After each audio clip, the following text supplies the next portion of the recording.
तृणमूलकडे तर भाजप 100 जागांच्या पार जात 101 जागांवर आघाडी भाजपनं घेतलेली आहे। तर मोठी घडामोड ममतांसाठीही ती म्हणजे भवानीपूरमधून त्या पिछाडीवर 199 जागांचे कल आतापर्यंत हाती आलेले आहेत आणि 96 जागांवर टीएमसी तर भाजप 101 जागांवर आघाडीवर। तर आता पश्चिम बंगालमध्ये अधीर रंजन चौधरी पुन्हा एकदा पिछाडीवर गेलेले आहेत। बहरामपूरमधून काँग्रेसचे अधीर रंजन चौधरी पिछाडीवर। तर पश्चिम बंगालमध्ये काँग्रेससाठी मोठी घडामोड अधीर रंजन चौधरी पिछाडीवर आहेत। त्या ठिकाणी बहरामपूरमधनं काँग्रेसचे अधीर रंजन चौधरी पिछाडीवर। तृणमूल 96 जागांवर आघाडी आहे तर भाजपनं 100चा आकडा कलांमध्ये पार केलेला आहे। 101 जागांवर आघाडी भाजपनं घेतली। 199 जागांचे कल आतापर्यंत हाती, टीएमसी 96 आणि भाजप 101 जागांवर आघाडीवर। तिथे काँग्रेसने आणि इतरांनी देखील एका जागेवर आघाडी घेतली आहे। बहरामपूरमधून काँग्रेसचे अधीर रंजन चौधरी पिछाडीवर आहेत। तिरंगी लढत या ठिकाणी झाली होती। भाजप आणि त्याचबरोबर तृणमूल यांच्याबरोबर अधीर रंजन चौधरी यांची लढत। तर भाजप 101 आणि ममता बॅनर्जी यांची टीएमसी 96 जागांवर आघाडीवर, काँग्रेस एका जागेवर आघाडीवर, तर इतरांना देखील एका जागेवर पश्चिम बंगालमध्ये आघाडी मिळाली आहे।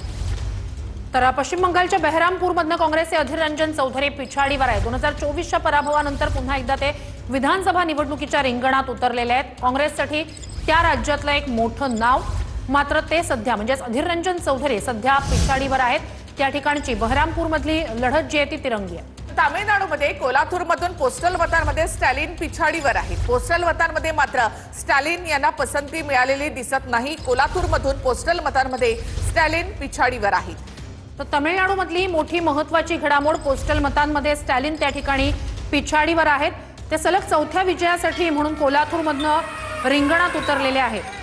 डीएमके 75 आणि एआयडीएमके या ठिकाणी 6 जागांवर आघाडीवर, टीव्हीके 6 जागांवर आघाडीवर आहे। मात्र एकतर्फी विजय या ठिकाणी विजयाच्या उंबरठ्यावर डीएमके, कारण 75 जागांवर त्यांनी आघाडी घेतलेली आहे। स्टॅलिन या ठिकाणी हॅट्रिक करतायत असं दिसतंय। नक्कीच तामिळनाडूची ही आकडेवारी आपण पाहत होतो। 75 जागांसह त्या ठिकाणी द्रमुक पुन्हा एकदा आघाडीवर आहे। तर भवानीपूरचं हे चित्र ममता बॅनर्जी पिछाडीवर आहेत। ममता बॅनर्जी पिछाडीवर, सुवेंदू अधिकारी भाजपचे या ठिकाणी आघाडीवर आहेत। मोठी टक्कर भाजपनं टीएमसीला दिली आहे। त्याचबरोबर ममता बॅनर्जी यांच्यासाठी हा एक मोठा धक्का असेल। भवानीपूर हा अगदी त्यांचा गड मानला जातो, ज्या ठिकाणी त्यांचं घर आहे। होम पेजवरच ममता बॅनर्जी यांना इथे भाजपनं धक्का दिलाय।